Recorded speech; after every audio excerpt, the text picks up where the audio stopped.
Alright, so here's an old Cardinal can. I know in the book it's only worth like $3. But at any rate, I wasn't real sure about all this discoloration on it. So I tried just a little bitty spot right there with the magic eraser. And I'm going to go ahead and do a comparison. We'll wrap this up with tape, buff it out with the magic eraser, and see what it looks like afterwards. Alright, so we rubbed on this a little bit. I did notice that it started to take some of the metallic coating here off in a couple spots, so I had to be real careful and stop rubbing.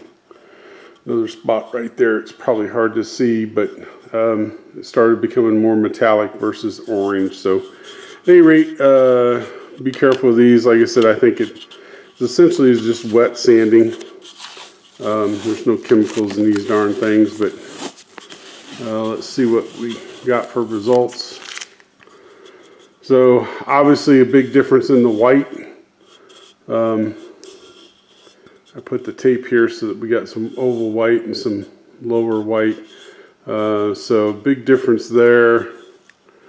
The orange maybe a little bit brighter, but again, be real careful with that because it was metallic and starting to rub off. But obviously big change here between before and after. So good tool to use for cleaning up beer cans. Alright, so these magic erasers work pretty good on heavy enamel cans.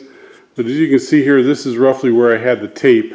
And I had rubbed off some of this orange. This is the area where I said I was starting to rub through the metallic coating and getting down to the can. And I was also rubbing off part of the orange there on the bird, or bread, I guess. So certainly be careful. This one here was a little bit heavier. This looks like some light rust on here, I think. But you can certainly see spots here where it's starting to go through that metallic coating. So definitely be careful. Otherwise you'll end up with a Cardinal with a white top. And again, you can see some of that where the coating was starting to come off, and I'm getting the silver of the can underneath of it. So again, I'd highly recommend it for enamel cans. Be really careful if you're going to use it on a can that has a metallic coating.